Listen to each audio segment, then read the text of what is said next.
Kisahku ini berawal sejak setahun yang lalu, dan masih berlanjut hingga sampai sekarang. Kisah yang menimpaku ini memang sungguh tak bisa dibiarkan. Karena aku, sebagai anak, telah mengerjakan pekerjaan yang tak bisa dimaafkan dengan ibu tiriku. Semua itu terjadi setelah ayahku nikah lagi, setelah ayah dan ibuku memutuskan untuk berpisah. Aku, sebagai anak laki-laki dan anak paling terakhir, aku memilih ikut dengan ayahku. Sedangkan kakakku, ia lebih memilih ikut dengan ibuku, dan pulang ke rumah nenek, orang tua dariku. Ibu dan ayah berpisah setelah ada beberapa masalah, yang emang sudah gak bisa untuk bersama lagi. Aku tak bisa menceritakan secara detailnya, yang pokoknya, suatu masalah yang sangat besar.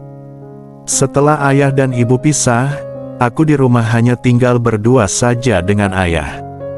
Ayahku sendiri beraktivitas sehari-harinya di toko kelontong miliknya. Sedangkan aku sendiri, waktu itu masih duduk di bangku kuliah. Setelah 2 bulan ayah dan ibu pisah, tiba-tiba, ayahku pulang ke rumah, dengan membawa seorang wanita ke rumah. Pada awalnya, aku mengira ia bukan siapa-siapanya ayahku, tapi, begitu dikenalkan, ayah berkata, jika itu calon istrinya yang baru. Dan sontak, aku sempat kaget juga, dengan penjelasannya.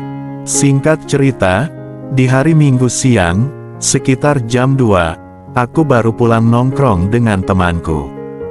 Begitu sampai di rumah, aku begitu kaget, saat masuk ke dalam rumah. Ayahku terlihat sedang ngobrol sama seorang wanita yang tempo hari dibawanya.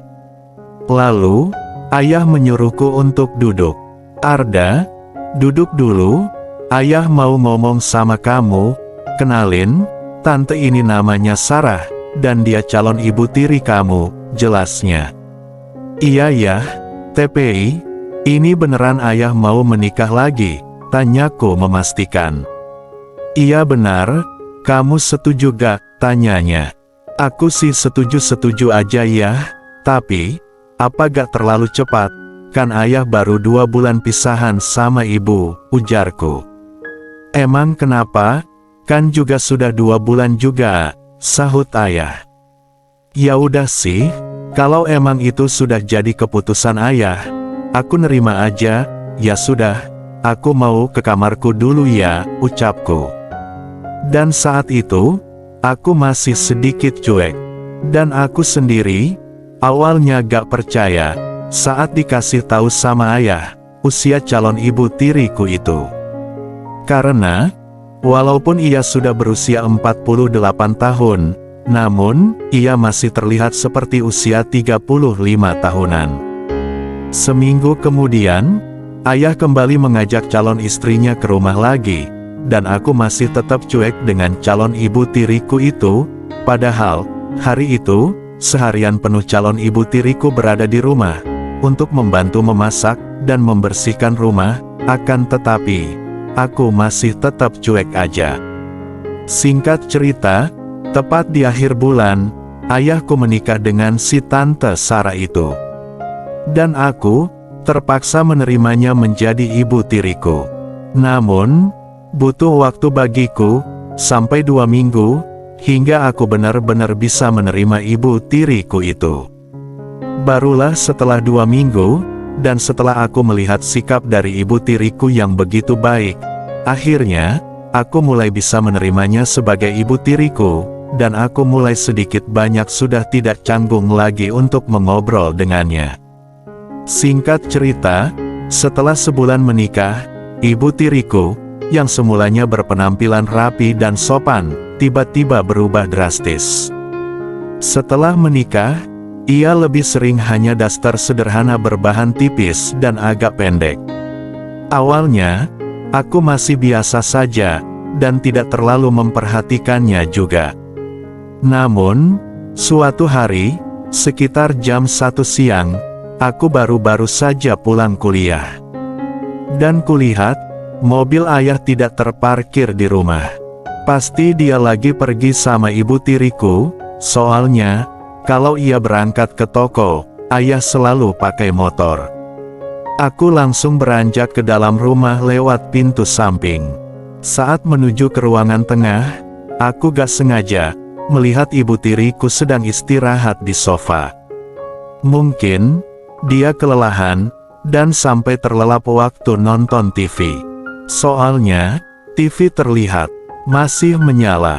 Aku mencoba mendekat ke arahnya untuk memastikan apakah ia terlelap atau tidak.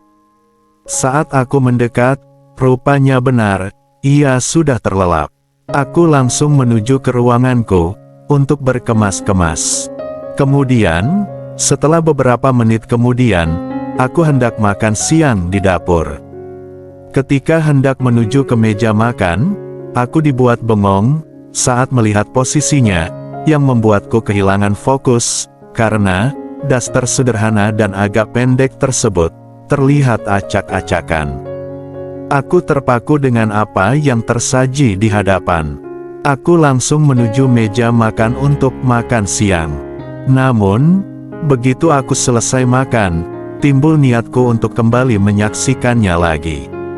Rupanya, ibu sudah beranjak dari sofa tersebut dan nyamperin aku di dapur. Kamu sudah pulang Arda? Ibu sampai gak sadar kamu sudah pulang kuliah, tegur ibu. Iya bu, Arda lihat tadi ibu kayak kecapean, jadi gak Arda bangunin. Oh iya bu, ayah kemana? Kok tumben mobilnya gak ada? Tanyaku. Ayah tadi bilang, dia mau keluar kota selama 2 hari, ada tanah yang mau dibeli katanya, ujar ibu tiriku.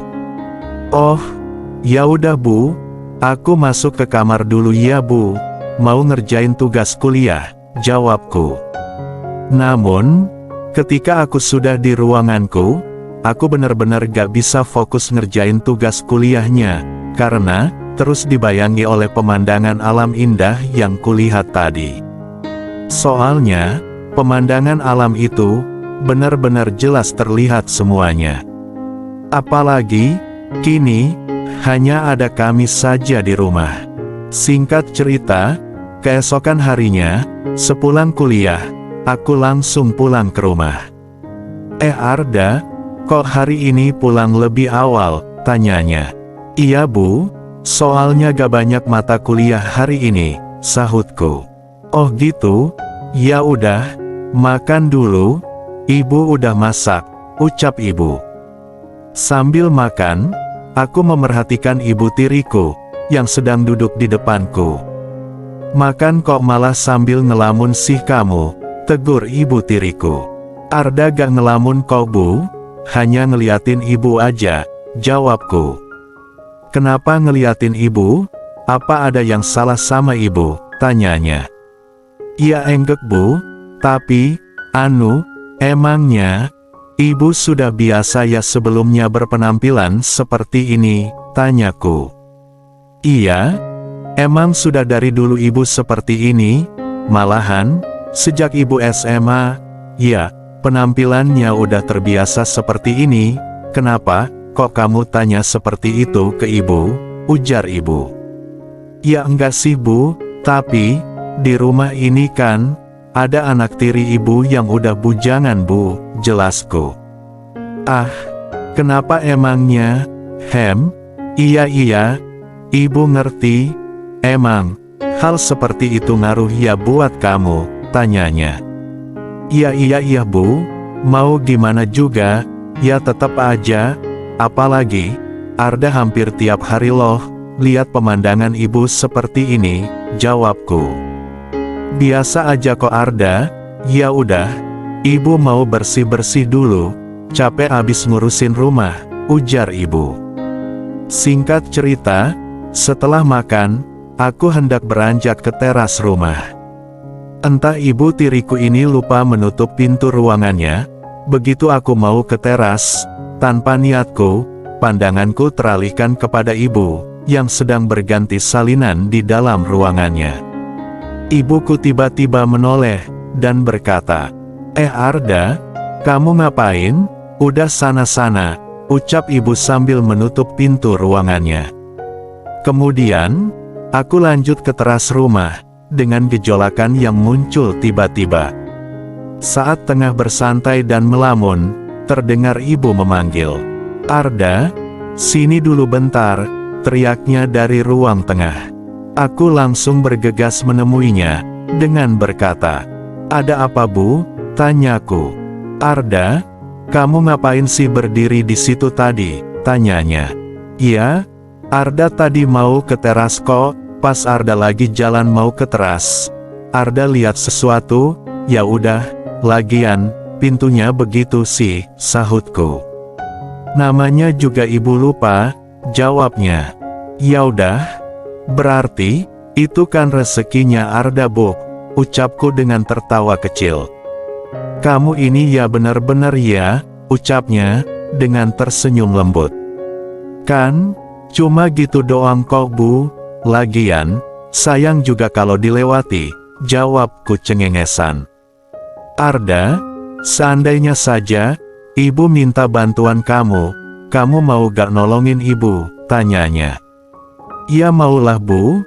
Emangnya, ibu mau minta tolong apa sih?" tanyaku. Sebenarnya, selama menikah dengan ayah, ibu belum pernah merasakan kebahagiaan batin yang begitu hakiki. Mungkin, karena faktor umur ayah yang sudah 60 tahun lebih, maka ia gak bisa lagi membahagiakan ibu sepenuhnya. Jadi, ibu gak bisa menyimpan lagi derita batin ibu. "Mau kan kamu nolongin ibu Arda?" curhat ibu tiriku. "Beneran ini, Bu, gak apa-apa, ibu kan, ibu tirinya aku," ucapku. "Iya Arda, tapi, kamu gak usah bilang sama ayahmu," ucapnya. "Iya Bu, Arda tahu kok," jawabku. "Ya udah, kamu tutup pintu depannya sana, sama itu, gelas yang di meja teras, kamu bawa masuk sekalian," ujar ibu tiriku. "Oke Bu, siap," sahutku. Setelah itu, aku nyamperin ibu yang duduk di ruang tengah. Setelah itu, aku kembali ke ruang tengah, menemui ibuku. Dan tanpa berbasa-basi, ia seperti kucing yang mendapatkan ikan. Tak ingin menyia-nyiakan waktu, ia langsung memberikan ketulusannya tepat pada bibirku. Tangannya, yang semula diam, kini tengah menyusuri segala yang dilewatinya, hingga mendapatkan sesuatu yang kubawa selalu dariku. Aku begitu terkejut dengan semua yang berjalan begitu saja. Dan juga tak ingin melepaskan keberuntunganku, aku pun mencoba mengikuti seluruh alur yang dibangunnya. Sehingga, saat itu, ruang tengah seakan menjadi saksi bisu, betapa hebatnya perjalanan kami berlangsung. Singkat cerita, setelah semua selesai, ia langsung bergegas menuju ke ruangannya, dan meninggalkanku seorang diri. Dan aku, langsung bersih-bersih. Karena kelelahan, aku pun beristirahat tidur siang di ruanganku. Sekitar jam 6 sore, aku terbangun. Aku langsung cuci muka, dan beranjak ke dapur untuk makan malam. Kebetulan, ibu sedang ada di dapur pas aku mau makan malam. Ibu, ibu masak apa?" tanyaku. "Ibu masak nasi goreng kesukaanmu ini loh." "Ya udah, cepat makan. Nanti, setelah kamu selesai makan, kamu bantu ibu lagi ya sayang," imbuhnya. "Tapi Bu, Arda masih ada tugas kuliah yang belum selesai Arda kerjain Bu. Besok mau presentasi soalnya," jawabku. "Ya udah, kalau gitu, besok aja kamu bantuin ibu ya," ucapnya. Keesokan harinya, sepulang kuliah, aku buru-buru langsung pulang ke rumah, karena aku terpikir terus untuk membantu ibu tiriku itu selagi ayah belum pulang. Sesampainya di rumah, jelas saja, ternyata ibu telah menungguku di ruang tengah. Setelah aku berkemas-kemas, ia kemudian membawaku ke ruangannya. Dan di sana, pertolonganku pun tersalurkan dengan baik. Aku sungguh tak menyangka sekali, ibu tiriku ini seakan memiliki kebutuhan itu yang cukup tinggi. Padahal, umurnya sudah hampir kepala 5. Namun, semangat juang yang begitu tinggi dalam dirinya, mengalahkan semangat ayahku, sehingga, ia selalu meminta bantuanku, untuk membuatnya merasa tercukupi. Aku sih, senang saja disuruh sama ibu tiriku, walaupun kadang, aku berpikir, mau sampai kapan, soalnya, ibu tiriku ini, kalau udah nyuruh bantuin dia, ya, aku harus bantuin, jadi, ya udah, aku nurut aja apa yang dibilang sama ibu tiriku. Padahal, awalnya aku sendiri malah yang kurang setuju ayahku menikah lagi. Malah sekarang, bisa seperti ini, begitulah kisahku bersama ibu tiriku itu. Entah sampai kapan ini berlalu, namun, aku berharap, ibu tiriku itu, bisa menerima kekurangan ayahku.